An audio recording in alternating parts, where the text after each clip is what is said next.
जब सब आदमी अपना अपना घर में दिवाली मनावता तो ओकरा याद रहो कि बिहार में भी एगो गांव बा जहाँ की सबके घर में अंधकार हो गई बा। लोग भुलाओ मत जब वोट देता अब वोट तब आदमी मनिहन ना गलती दिहन खैर जैसन दिहन जैसन कोई हन वैसन कटिहन। पूरा दुनिया छठ मनाई दिवाली मनाई हमने की व्यवस्था बन गया कि बांध पर कौन हमने के दीपावली मनाई जा। जब सब कुछ ढह गई कुछ है नहीं थे तो दिया न बाती कुछ नहीं थे। गंडक में पूरा इलाका चौमुखा के बहुत बड़ा गांव बा यादव जी लोग के पूरा डूब गया से 30 बरिस पहले। आज तक आदमी बांधे पर रहता ये सिर्फ उदाहरण देता नहीं कि मत समझे कि राउर गाँव बात आज लोग कहता काल सुधार दी 20-20 बरिस से जगह गाँव कट गई आज तक कुछ ना मिला। मुखिया है मुखिया कुछ तो मतलब नहीं है कोई मतलब है ही नहीं है यहाँ के। हाँ आते हैं लेकिन यहाँ पर नहीं बात पर नहीं आते हैं जो राह चलते हैं रोड पर आते हैं जाते हैं। हाँ बांध पर कभी आते ही नहीं है कोई नहीं आता है पूछने के ये खा रहे हो कि नहीं खा रहे हो। पूरे शाहपुर क्षेत्र में हमने के जेवैनिया दामोदरपुर एक बाद बहोरनपुर बाल छुटोला पंचायत भाई धीरे धीरे सब हमने के विलीन हो खबजा तो हमने के अगर पहले व्यवस्था ना करी जाए सर तो कौन हमने के लगे उपाय बा। रउआ सबके भी कोई आई 1 लाख रुपया दे दी और वो चुप हो जाये। अरे भाई 1 लाख रुपया से जीवन चले के बाद 1 लाख रुपया आई उससे 2-3 महीना राउत तनी राहत हो जाए लेकिन फिर जेकर 10 बीघा जमीन 2 बीघा चल गई हम वापस ना आए। जे सांसद बा विधायक बा कम से कम ओकरा के हटाई दूसर आदमी के चुनी ठीक होके चाहे खराब होके बहुत खराब हुई उनका खराब तो बढ़ले जीवन में बर्बाद हो गई। 5000 परिवार एक तरह से प्रभावित बा। जवनिया गांव तो अंदर डूब गई लेकिन बहुत सारा गांव बा जो अगला 1-2 साल में डूब जाये। 2013 से कटाव होता मगर वो घड़ी से आदमी सजग भइल रही गांव की दुर्दशा ना हो। वोट की जरूरत नहीं थे लेकिन नीतीश के भाजपा के सरकार अभी चलता ई लोग अगर और दशा कैले बढ़न जा तो कम से कम ई लोग के वोट रुआ सब मत दी जा तब सरकार पे दबाव बनी। जे सांसद बा विधायक बा कम से कम ओकरा के हटाई दूसर आदमी के चुनी ठीक होके चाहे खराब होके बहुत खराब हुई उनका खराब तो बढ़ले जीवन में बर्बाद हो गई। हम रुआ के इतने कह सकीला कि अभी चुनाव में आके कुछ कहब ताकि कहियन के वोट लेवे खातिर यूं कहता हूँ लेकिन ई कटाव के जो समस्या बा जितना एजा अगल बगल के गांव पंचायत बा कुछ लोग आई लन हमरा से पटना मिले हम वो लोग के भी सुझाव दिले रही एजा हमने के 5000 परिवार अगर लोग बताओ तो कि 5000 परिवार एक तरह से प्रभावित बा।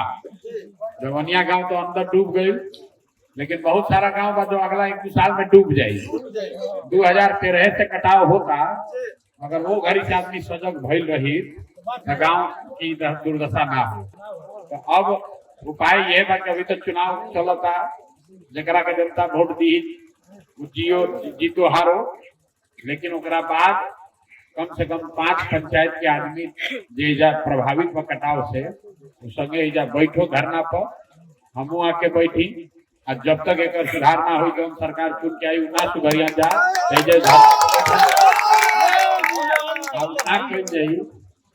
ना कल जाई तो भैया मंगला से कुछ मिले वाला नहीं। जे आई तो हाथ फैलाई तो कोई पाव रोटी बांट दी कोई चबेना दे दी कोई बिस्कुट बांट दी उसकी जीवन ना सुधरी।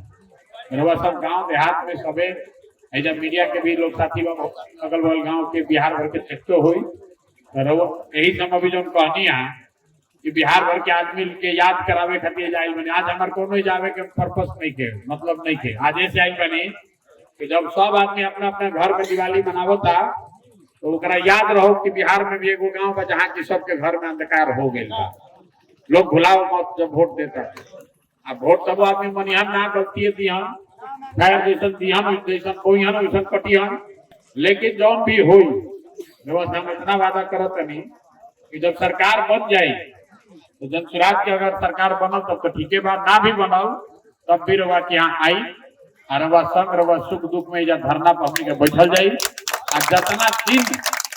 जितना जब तक सरकार राव उपाय ना निकाली तब तक एजा पर धरना बैठल जाये। लेकिन खाली जवनिया गांव जगह डूबल बा ओकरा से ना हुई अगल बगल जे जवार भर के जो पंचायत गांव जगह डूबे के जगह कटाव से जो प्रभावित सब आदमी जुटो एगो कटाव के खिलाफ संघर्ष समिति बनावल जाओ। जब तक व्यवस्थित तरीके से लड़ाई ना लड़ल जाये समाज आवाज ना उठाई हाथ फैलैला से कुछ होके वाला नहीं के, एक के बाद एक गांव कटत जाई आ नेतन के जिंदगी पर कोनो से फर्क पड़े वाला नहीं के। और रउआ सबके भी कोई आई आ 1 लाख रुपया दे दी और वो चुप हो जाई। अरे भाई 1 लाख रुपया से जीवन चले के बाद 1 लाख रुपया आई उससे 2-3 महीना राउत तनी राहत हो जाए, लेकिन फिर जेकर 10 बीघा जमीन 2 बीघा चल गई तो वापस ना आए। अगर सीधा मांग होके के चाहिए जमीन के बदले जमीन, जब जमीन गई बा उतना जमीन सरकार दे। अरवा कोनो जवनिया गांव में अकेले नहीं थी, हम पूरा बिहार में पैदल चलनी तो बहुत गांव में लौरिया जोगापट्टी में देखनी हो जाए से 30 बरस पहले गंडक में पूरा इलाका चौमुखा के बहुत बड़ा गांव बा यादव जी लोग के पूरा डूब गया से 30 बरस पहले। आज तक आदमी बांधे पर रहता। ये सिर्फ उदाहरण देता नहीं, फिर वही मत समझे कि राउर गांव बता आज लोग कहता काल सुधार दी। 20-20 बरस से जकर गांव कट गई आज तक कुछ ना मिला, लेकिन ओकर रास्ता एजा से निकल सकेला। एक बार एजा संघर्ष समिति बना के अगर धरना पर आदमी बैठ जाए, सरकार के घेर लिया, जमुनिया के अगल बगल के गांव के पंचायत के तो जौन राहत हुई तो होबे करी। पूरा बिहार में एगो नया नियम नया परिपाटी शुरू हुई कि भाई जौन गांव कट जाता और लोग जीवन भर बांध पा के रहे खातिर मजबूर हो जाता, वो आदमी के कुछ न कुछ सरकार के व्यवस्था करे के चाहिए। खाली 1 लाख रुपया भीख बांट के अब बिस्कुट खिला के जनरेटर चला के जीवन ना सुधारल जा सके।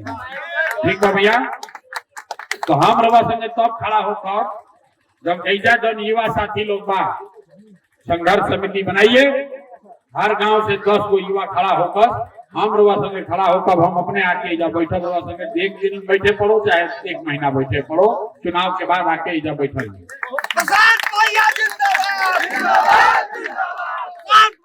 मुखिया है, मुखिया कुछ तो मतलब नहीं है, कोई मतलब है ही नहीं है यहाँ के।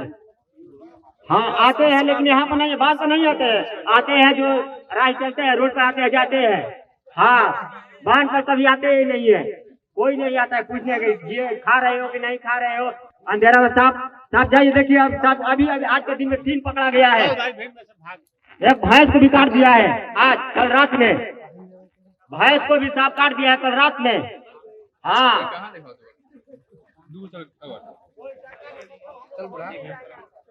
नहीं हो रहा, कोई सुविधा ही नहीं है। हम लोग को ऐसा सरकार नहीं चाहिए, चाहिए ही नहीं।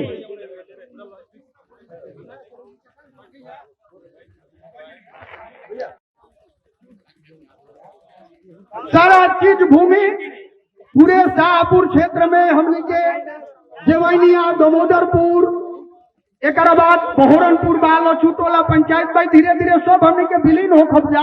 तो हमने के अगर पहले व्यवस्था ना कर जाए सर तो कौन हमने के लगे उपाय बा, रोए बताई कुछ तो हमने के तरीका निकालो। सरकार बिहार सरकार को होती है, नीतीश बाबू के सरकार को होती है कि देते नहीं बांस के होते दिया तो हमने के का कोनो भीख मांगा हो जा, हमने के बांस ले जा, तिरपाल ले जा, खिचड़ी खियाबो, यह हमने के जीवन बा। हमने के भूमि गई भैया, हमने के भूमि के व्यवस्था करी, हमने के रोजगार की व्यवस्था करी, हमने के कोनो तरीका ऐसा निकाली समय की कौना से हमने के बाल बच्चा जीव, हमने के दिवाली मनो, छठ मनो। आज तो स्थिति भइल गया कि पूरा दुनिया छठ मनाई, दिवाली मनाई, हमने की व्यवस्था बन गया कि बांध पर कौन हमने के दीपावली मनाई जा। जब सब कुछ ढह गए, कुछ होइए नहीं थे तो दिया न बाती कुछ नहीं थे, जनरेटर भी खराब हो गई तो के बनावल जाता। अब आगे का होई, अब रउआ पर हमने के विश्वास बा, हमने के क्षेत्र के जनता विश्वास करती है रउआ जो कहो तो हमने के संगे बानी जा। जय बिहार, भैया हम ही कहल चाहतनी, हर नेता के हमने के देख चुकल बनी जा, उम्मीद रहुए से बा वैसे करा आगे हम कुछ कहम ना, और केहू उम्मीद खातिर ही आई बा। बाकी जय जनसुराय। देखिए भैया रवा ठीक कहता नहीं, बहुत नेता लोग यहाँ से कटल पर लोग आते बा, जब अलन तो आधा घंटा मान ली हमें जाई बनी तो गाड़ी मीडिया सब जुटल बा, हमें जैसे जाए तो फिर जौना दशा में रवा जियो तनी वैसे ही जिये के पड़ी। हम रवा के कोनो वादा ना कर सके, हमारा हाथ में कुछ नहीं के कि हम एकरा के फिर से आबाद कर दी बता दी, लेकिन रवा के इतने सलाह दे कि जौन सरकार अभी चल रहल बा तो सरकार के वोट दी ही है ना, अंधेरा ही है। लाइन जोड़ रहा है, उसके प्लस में पैसे मांग रहा है, 100 रुपये एक आदमी का 100 रुपये मांग रहा है। गरीब आदमी कहाँ से देगा? उसके पास कुछ भी है ही नहीं, वो 100 चार्ज जोड़ रहा है, 100 रुपये मांग रहा है घर से। जिसके पास रहेगा वही देगा ना, जिसके पास कहाँ से देगा? वो आया है फिर जोड़ रहा है, वो 100 रुपये मांग रहा है। आज लाइन कटा है, आज जोड़ रहा है, अभी लाइन नहीं आया है। आज दिवाली, आज लाइन है ही नहीं है बात पे।